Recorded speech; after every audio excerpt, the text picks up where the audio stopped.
My dear friends, আমি এখন kayaking আছি। এখান থেকে সামনের দিকে যাব, দেখা যাক কী হয়।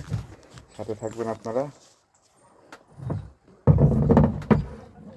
আমাকে একটা যে বৈঠা দিয়েছে দেখেন, এই বৈঠাতে করে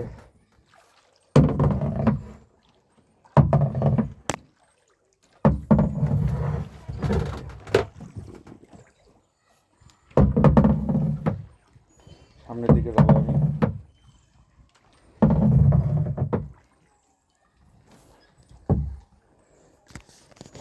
আসলে দুই হাতে বৈঠা আর এক হাতে ফোন খুব কষ্টকর।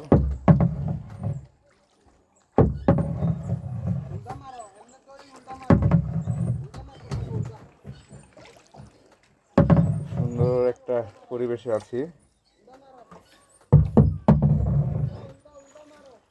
আসলে আমরা যারা কক্সবাজারে আসি তারা সমুদ্র সৈকত ছাড়া আসলে কিছু বুঝি না। সমুদ্র সৈকতের আশেপাশে যে আসলে অনেক কিছু আছে, সুন্দর লেক আছে, পাহাড় আছে, নদী আছে।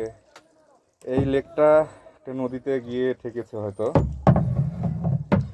মানে যখন পানি বেশি হয় একটা ঝর্ণার মাধ্যমে নদীতে গিয়ে পড়ে। আমি একটু চেষ্টা করি সেই ঝর্ণাটার কাছাকাছি যাওয়ার জন্য।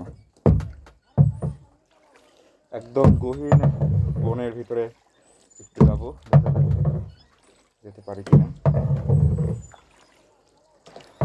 আমি চেষ্টা করছি পাহাড়ের কাছ দিয়ে যাওয়ার জন্য, কারণ আমি জানি না আসলে এই লেকের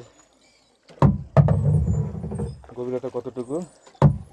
দুর্ঘটনা ঘটলে আসলে আমার হোটেলে ফেরাটা খুব কষ্ট হয়ে যাবে। আমি একটু পাহাড়ের কাছ দিয়ে যাওয়ার চেষ্টা করি।